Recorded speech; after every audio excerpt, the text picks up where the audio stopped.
Can y'all believe that one of the most powerful weapons in the game has been out since the launch of the game?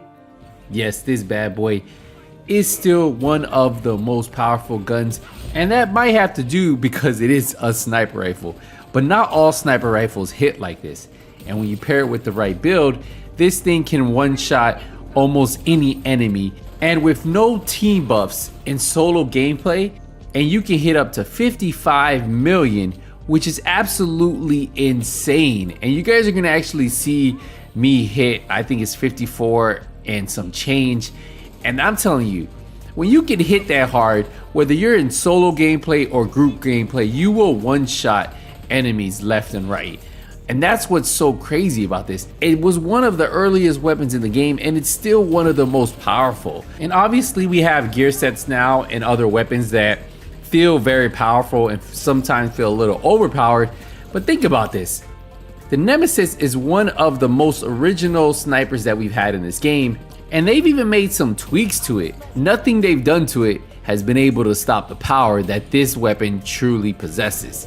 Now with the Nemesis, the reason why it's so powerful is because the base damage is really high, but not only that, the talents make this even more powerful.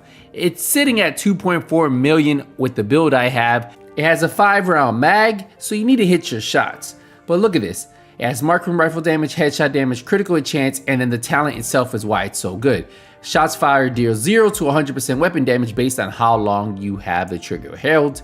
And obviously, you're going to have the trigger held long enough to really capitalize on that 100%. Now, I will tell you, you can run this with a lot of different builds. I honestly like pairing mine up with aces and eights, and it seems to be the build that I've paired mine up with for a long time. Now, some people do like using this with tip of the spear, and well, you can hit just as hard, but I'm telling you guys, for me, I've always just really gravitated to aces and eights. I like the whole flipping the cards, trying to get that extra bonus damage, and just the sound of it. It's kind of one of the cool features that aces and eights have, and it's just a personal preference for me.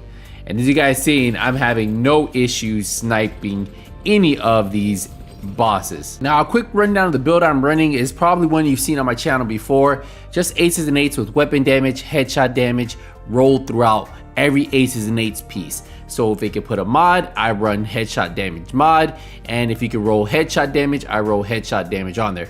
Now for the chest piece, I do have the chain killer chest piece with headshot damage, weapon handling, and a headshot damage mod, plus perfect headhunter is on the chain killer. And then I have an Araldi backpack for that 10% marksman rifle damage with weapon damage, headshot damage, critical chance, and headshot damage with vigilance. If you guys want to see a slower breakdown of this build, recommend checking out my TU15 playlist from last update, and you will find the full slow breakdown of this build.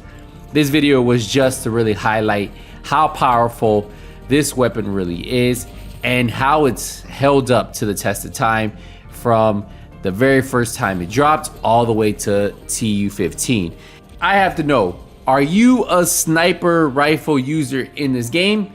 And what is your favorite sniper rifle? Let me know down in the comments. I still think to this day, like I've used the Mantis, I've used the White Death, I used a lot of sniper rifles in this game, and for some reason, I just love how the Nemesis performs. Just those high numbers. I love being able to one-shot enemies left and right, as you guys are seeing here. There's no better feeling when you're hitting enemies in the head for 54 million without the Achilles pulse. And you guys know, if I were to use the Achilles pulse, this would just even get more powerful. Or if I was with the team that were giving me team buffs, it will get more powerful. And that's what's pretty crazy about this. The fact that I can hit these numbers solo, and just knowing these numbers would just go higher depending on what my team build would be synergized around, right? Imagine someone running a future initiative healing build, right? I'll just get damage from that. Imagine people just running different specializations. I could get damage there. Just a lot of different ways that I could get boosted to hit even higher numbers. And that's why this build is a true statement that you can have a build perform very well in solo gameplay and in group gameplay. And this build is one of those builds that can do that. Alright guys, we're just gonna enjoy the rest of this gameplay. Just look at these headshots. I know you guys have been seeing these numbers. We've been hitting 54.5 million. Man, if I could tweak this build a little bit, I just can't imagine. Imagine when the expertise system is fully maxed out, what the numbers can be on this. Because I've seen people with an additional 20% extra weapon damage when they hit 20. So imagine that on the Nemesis. The numbers are just going to be out the roof.